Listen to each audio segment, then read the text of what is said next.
Straight out the boot room to Wembley, our second home. We come to conquer, no we never walk alone. We dominate, the cream of the crop, drawing all our strength from the roar of the cock. It's all for one and one for all. Pass a move, we're talking total football. Here we go again, Roy's red machine. Liverpool, the greatest team the world has ever seen. Pass a move, it's the Liverpool crew. Pass a move, it's the Liverpool crew. Pass a move, pass a move, pass a move, pass a move, pass a move, it's the Liverpool crew. Hello and welcome back to the Liverpool Groove. Great win at the weekend. Very, very comfortable for the Reds. 3-0 over Aston Villa. I said on Twitter, kind of felt like the Liverpool of old. Kind of felt like 18-19 Liverpool, where no matter what happened in the game, it just felt like we were comfortable. It just felt like it was our game. I don't think anything Villa done. We didn't let them play well. I said to someone, they didn't play well, but we didn't let them play well. I think I'd say, lad, it was just a very, very comfortable performance over a team in Villa who we said was going to be tough. Yeah, lad, it was always going to be a hard game, and we just contradicted ourselves. The Reds were brilliant. They were on it from the off. They had that fight that we've been lacking, that determination to win every ball, and they pressed every ball, and they made them make mistakes, and we just looked on it from the off. So that start against Chelsea and the start against Bournemouth, and that you panic a little bit that if you do that against teams like Villa, you can struggle, and we were just on it. It's just every single player, you couldn't fault any of them. Every single one gave everything. The ones that didn't do as much as the others still gave everything. They still ran everywhere. They still tackled everywhere they could, and it was just spot on. I loved it. Yeah, it was nice to finish the game with 11 men. Yeah, for once, lad. Yeah. But I just thought everyone really played well. I thought Jones in the six was quietly very impressive. Didn't do anything that really stood out, but just was always in the right place at the right time. Lads, I think that's the nature of the role.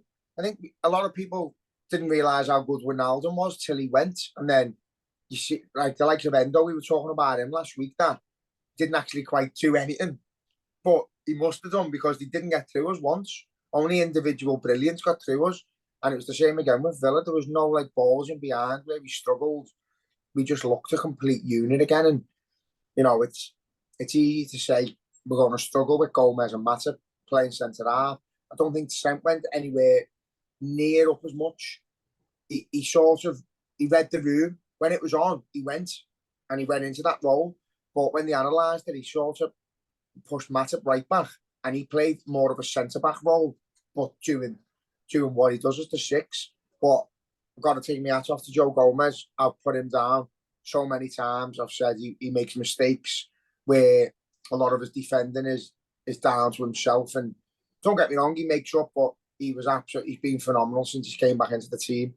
And we did touch on it last week that sometimes he's coming on for 10, 15 minutes, and I don't think you can put a player like him in that position for only that long. Now he's getting a bit more game time. He's easily, at the moment, questioned to start alongside Van Dijk again. He's been absolutely quality and was made up for him, absolutely made up for him. Yeah, couldn't agree more. I think we touched on it last time. I think the fact that against Newcastle, the defence had to just sit there and defend rather than and ditch the high line. And I think we kind of done it a little bit. Yesterday, I don't think we were as high as normal. Like you said, there was no real ball over the top. But again, the defence just defended. And they showed that they are actually fantastic defenders still. It's just the system, and you've said it for a while, the system doesn't suit certain players in that system. And I think the system that we've been using, I don't think it suits Matip anymore. It hasn't seemed to have been suiting Gomez. And as soon as they've been asked to just sit there and defend, as I say, they've been absolutely spot on, the pair of them. Yeah, well, I said last week, we look a lot better without Konate as well. Konate is, to me, like people are saying he's in to replace Van Dijk, but he's like a Sacco replacement for me. He's mad as a box of frogs. He does something brilliant, and then he'll do something crazy. And the likes of Gomez and Matip coming in, they just bring a sense of calm to the fullbacks. But I think the system changes because they're in, because you're losing Van Dijk, because Konate's out. They've changed the system. Klopp's made Trent more of a centre-half right back than a centre-mid right back. And I think it worked. It worked brilliantly. Trent was still able to get into acres of space to spread the ball. He can play a 60, 70-yard ball to feet. So he doesn't have to be that high up the pitch to do it. He done it a number of times yesterday. He just needs a little bit of space, and I think he might have hit the nail on the head with him. There was times where he was coming into centre, telling Matip to push out wide, so we still had 4 at the back. And if the pass didn't work out and they broke, we had 4 at the back, and Curtis Jones covering as well. So, yeah, I think based on the system, based on individual performances, it was spot on. Yeah. Couple of players to also talk about, someone you're, I think, in love with at this point, Dominic Szoboszlai. I love him, lad. I love him. I love him. Before we do touch on him, I just want to say, go and listen. I shared it earlier. Ragamuffins' little Szoboszlai song is an absolute belter, and I want a full version in the next week, please. Szoboszlai, Dominic Szoboszlai. Did you know what? There's a few knocking about as well. There's the one for the one some lads recorded on his phone, the fighter. Yeah. I love that. I think I can imagine that to get going as well. I don't know what the cop will be like singing Harry Styles like, but it is a catchy tune. It's a belter. Fair play to Dave and the lads. There's a few belter songs going around, but we need to get one on the cop now, on the concourses in the pubs, because he's a fucking beast. Absolute joy to watch. I haven't loved a player like him since Torres already. I fucking love him. I love him. Yeah, I mean, the way he took his goal was just reminded me of Thiago's goal against Porto the other year. Not quite the same technique, but it was just the way he's caught it. Obviously, there was the question of Salah being offside. Was absolutely lovely to see Peter Schmeichel fuming over it on whatever country TV I was watching it on yesterday. But you know, that's what happens when you get a former Man United, Man City, and Aston Villa goalkeeper talking about Liverpool and Aston Villa. You know what I mean? It's like, way to be unbiased there. Nah, he was fuming, and he was stupid about it. Didn't mention once about about the City goal should have been offside. To be fair, I can see why people were saying it should have been offside, but then at the same time, you've already messed up this weekend by letting the City one go.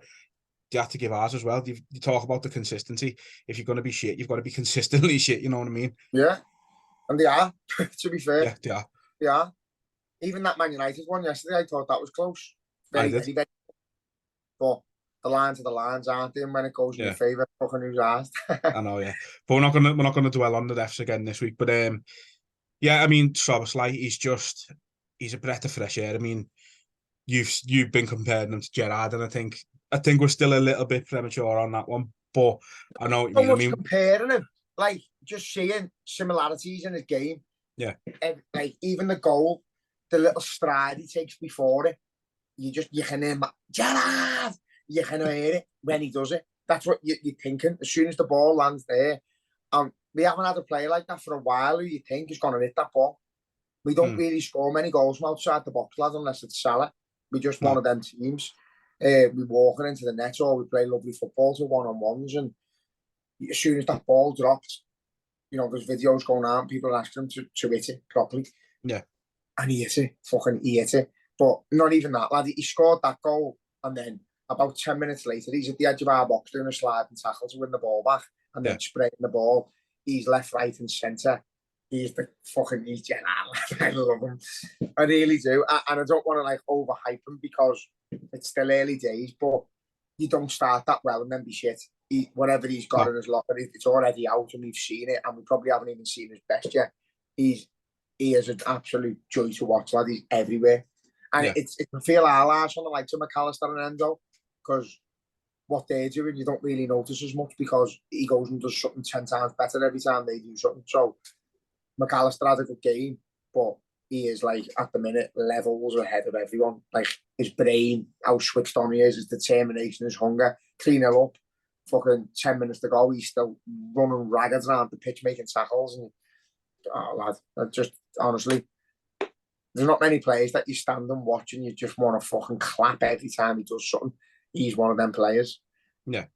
No, he started very, very well, and great for him to get his first goal at the weekend, obviously. Another man I wanted to ask you about was Darwin Nunez. What did you make of his performance? Typical Darwin Nunez, lad. Should have scored 2. Ended up creating chaos and causing an own goal. They couldn't handle him. That ball over the top or through the middle, he's got fucking pace for days. He is a nightmare to defend against. As Gary Neville said last week, you just wouldn't want to defend against him. Out of anyone in our team, he's the one, because you don't know what he's going to do. He doesn't know what he's going to do. I've seen a few criticising him for the one where he's at the post. That's a hard. He's on the edge of the 6-yard box and the keeper's spread. That's a hard. That's a hard like area to get a ball, a size 5 ball into the corner of that net. He's done well to hit the post. Should have scored, but it's not as easy as people are making out. And the one he's at the bar, I haven't really seen it since, but it looked like it took a little deflection onto the bar. I don't really know about that, but that should have been a goal. Right? But yeah, I think I don't think we get that result or play that way with Jota or Gakpo starting down the middle. I don't think we caused them as much chaos. I think we try and walk the ball into the net a little bit too much and give them a little bit of breathing space to hit us on the counter. They had no chance with the system we played. Darwin Nunez is absolute chaos. And we completely nullified them, and I think this game in particular shows how far the midfield actually has come and actually has been transformed, because Villa was last game of the season, obviously last year, wasn't it? 1-1, and they bossed the midfield for large portions of that game, and then this game they couldn't get anywhere near us all game. I think they had one chance that I can remember where Gomez slipped as he tried to control the ball. He slipped over and they've gone through and it's over the bar then. He got dragged down, lad. Yeah, I know. But he had the header as well that Alisson saved late on. Oh, sorry, yeah, that as well. But yeah, they never really. The chances were half chances. They never created anything where they can go home and go, oh, we could have scored 2 or 3 there. We were just a better team. It almost fizzled out because it was that easy. Yeah. Again, fair play to the cop. Didn't hear a Villa song. Didn't hear them once. Couldn't hear one song. No, I didn't. We were bouncing all the way through it. The standing makes a massive difference. The only issue we've got at the moment is that there is that many non-locals in there. I say non-locals, first timers who are going for the sake of it. That when we're starting the good old songs, like Bring On Your Manchester United and that, they don't know it. So they try and, instead of shutting up, they try and start a song, So we'll start singing Bring On Your Manchester United. They'll start singing Oh When the Reds. And it was just a bit of a mix. It's a bit, just shut up, let the lads who know all the songs start the songs. And if it does go quiet where no one's singing, have a go, getting the atmosphere up. But when there's already a song going, shut up and be quiet. Yeah. You can't knock. Yeah.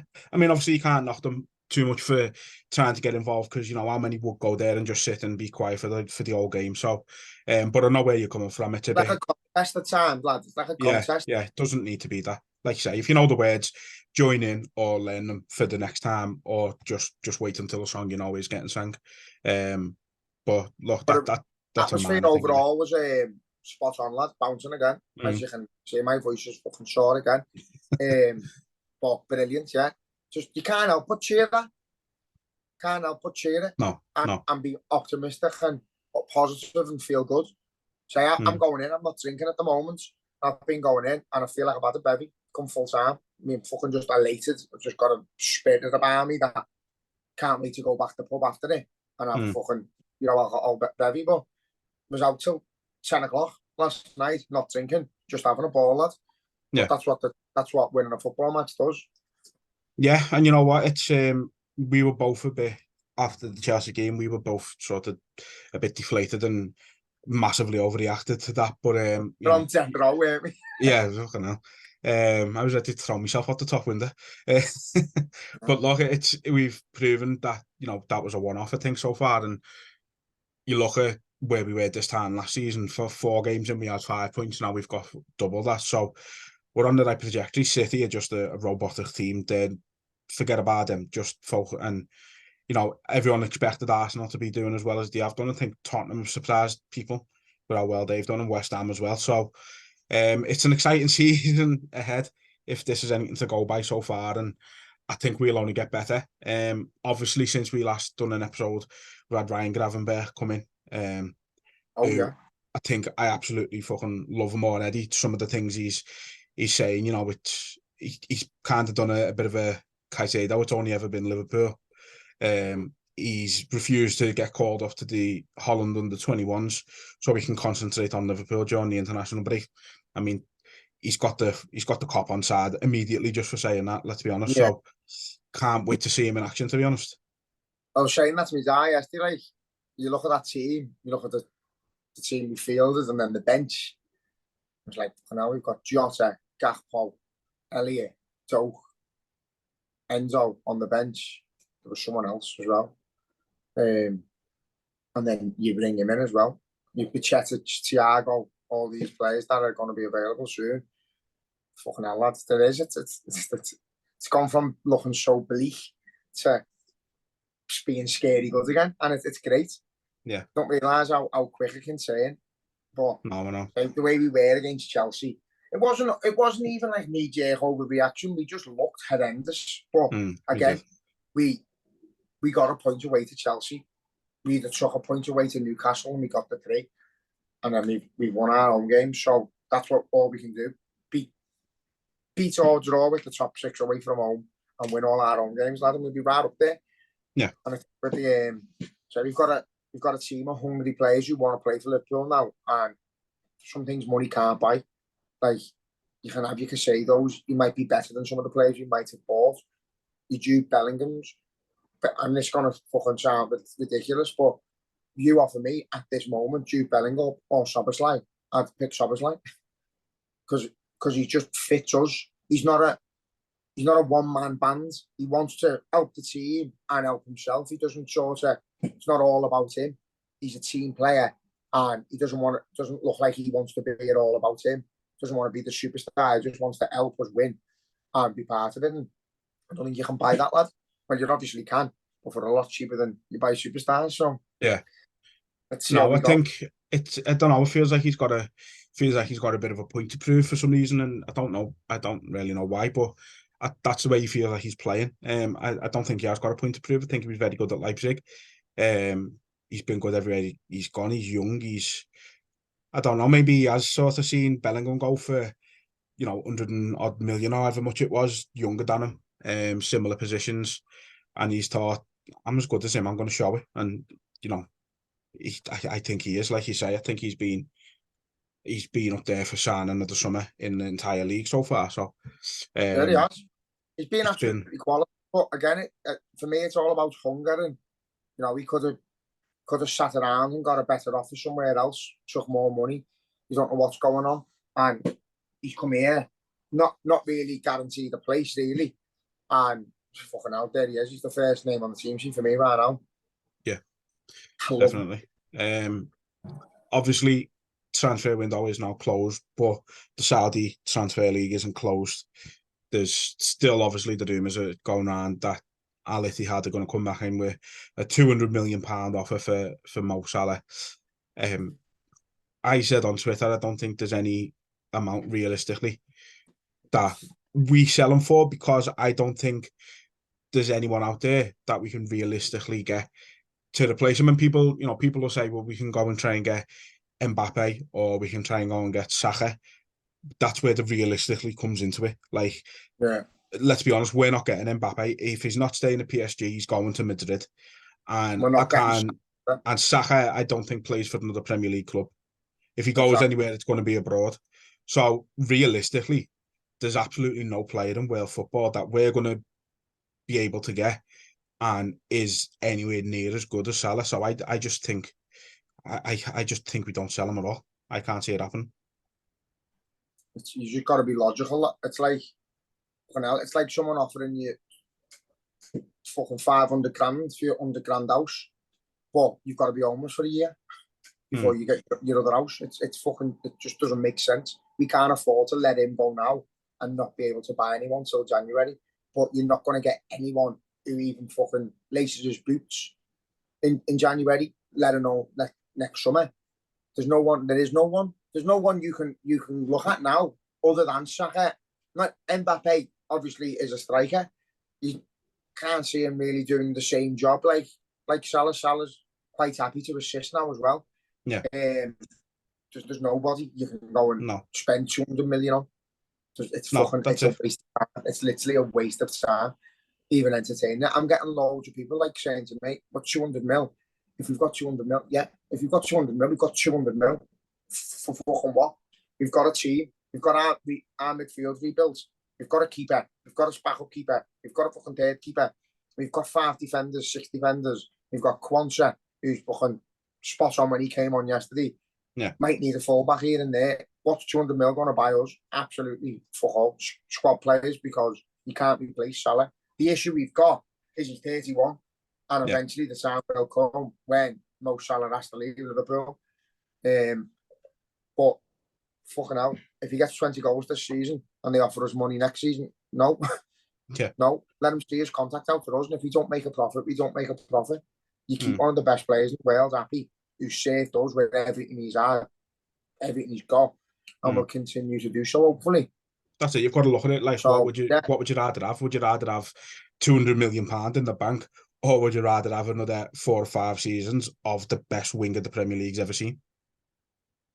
Exactly. So I think we get this season and next season out of him, I think, until it starts being a little bit, he can't start sort of thing, you know what I mean? Yeah.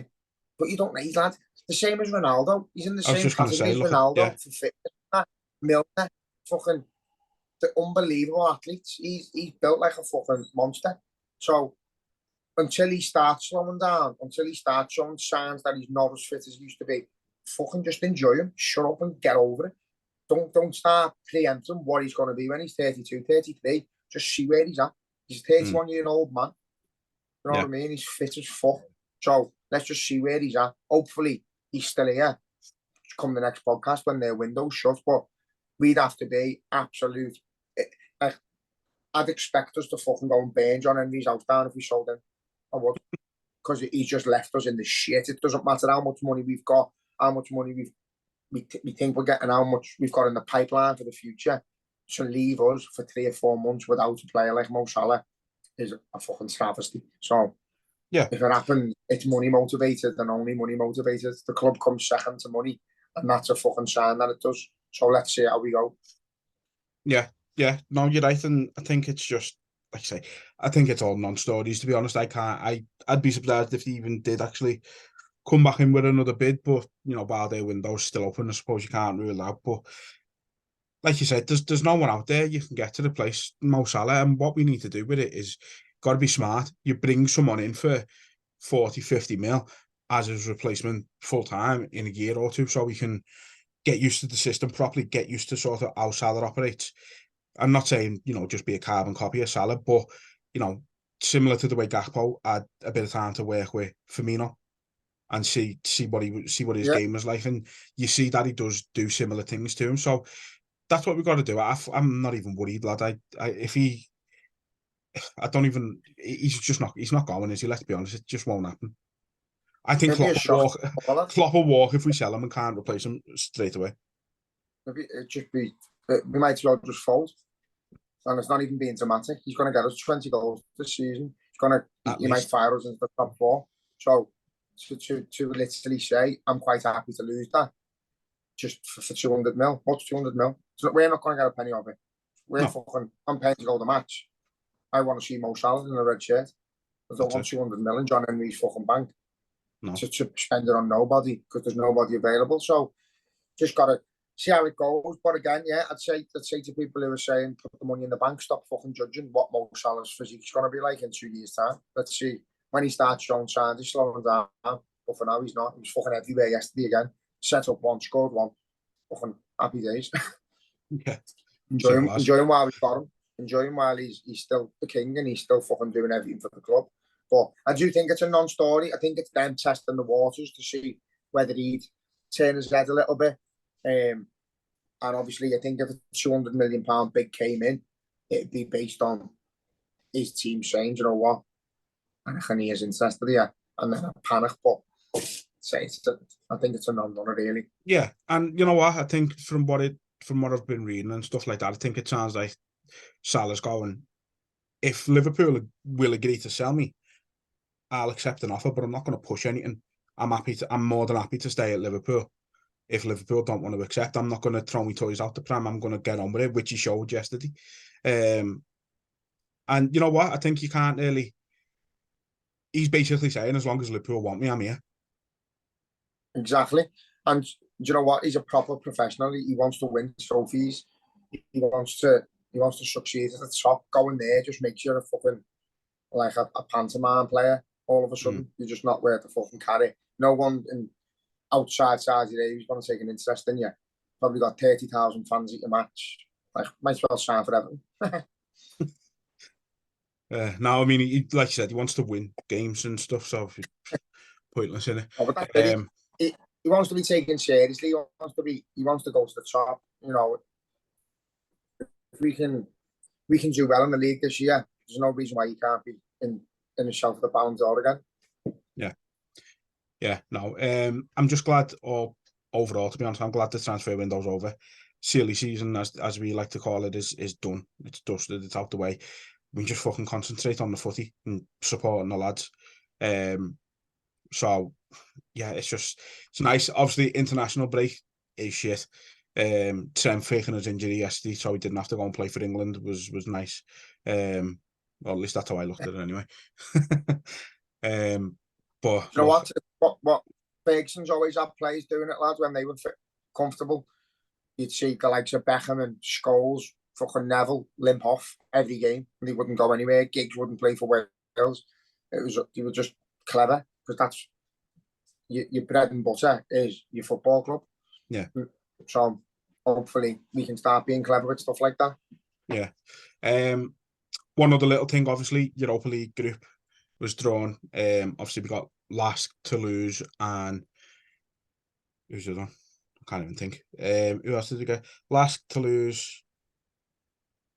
They'll come to me now. I can't remember. Anyway, and the other team. But what did you make of the draw? I mean, some good little aways there for Liverpool fans. Exactly what you just done then. I only know Toulouse. I don't know the other. So I know one's in Brussels. Union Saint Gilloise or something like that. Some Belgian team. I know that. Team. Say again. McAllister, is it Gary McAllister's team? His brother, Kevin McAllister. Kevin McAllister, yeah. Home Alone. Lost in New York. Yeah. I've seen a video of them being made up that they got us. I think that's great quality. That. Yeah, I do. It's a nothing group in it, really, when you put Liverpool in it. So we should be just walking it. Hopefully get 3 wins out of 3 and then play the kids. But we, again, take it seriously. Go into the first game full strength. Don't rest anyone. Go and make your statements. Get through and then start resting your players. And let's fucking get ourselves to Dublin. Get through the rounds. There's a few decent teams in it when it gets to the later stages, but we've just got to make sure we don't have any fucking stupid slip-ups with arrogance. Yeah. Every team's in there for a reason.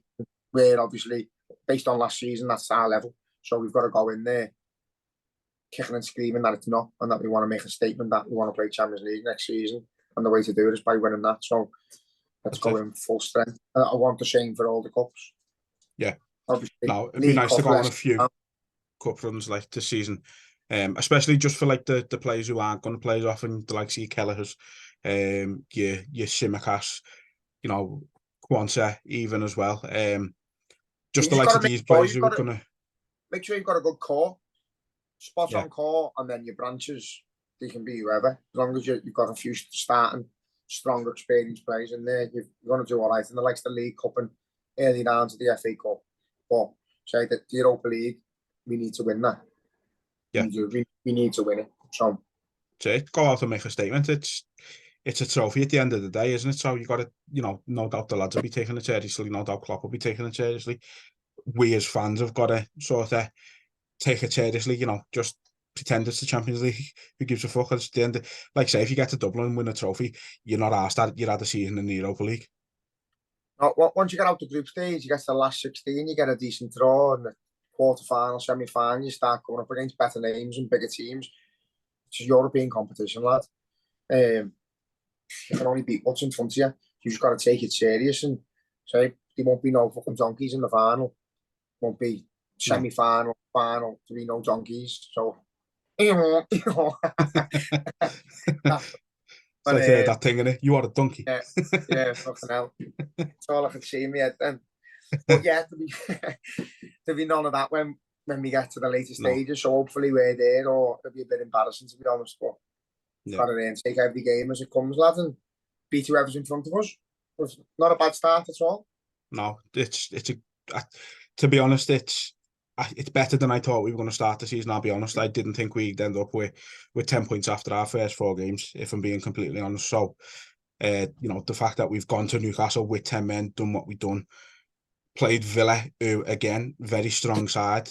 Unai Emery's done a fantastic job there. So, the fact we've brushed them aside so easily, I'm very, very excited for the rest of the season.